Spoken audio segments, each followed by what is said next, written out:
Last minute পুজো শপিংয়ে বেরোবো আর এমন সময় এলো ঝমঝমিয়ে বৃষ্টি। এবছরটা মনে হয় একটু বৃষ্টি বেশি, যদিও 10-15 মিনিট বৃষ্টি হয়ে আবার থেমে গিয়েছিল। তারপরে এই যে মায়ের সাথে বেরিয়ে গেলাম।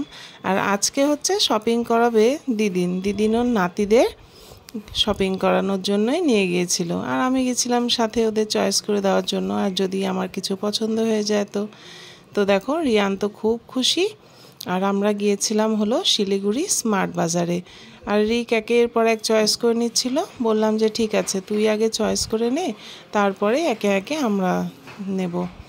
তো খুঁজেই যাচ্ছিল এখানে ওখানে, তারপর ট্রায়াল রুমে ঢুকেছিল আর আমরা একটু এই যে গিয়ে সিটিং এরিয়াতে বসলাম। চলে এসেছি আজকে আবার শপিং করতে। আজকে হলো দিদিন শপিং করাবে ওদেরকে। তো রিক ঢুকেছে ট্রায়াল রুমে, আমরা এই যে ট্রায়াল রুমের বাইরে ওয়েট করছি। এই যে মা রিয়ান সব বসে আছি। তো আজকে হবে আবার একটুখানি শপিং।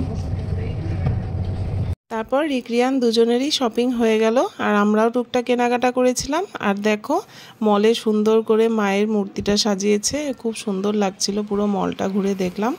তো আবার দেখা হবে নেক্সট ভিডিওতে। আমার ভিডিওগুলো তোমাদের কেমন লাগছে জানিও। টাটা।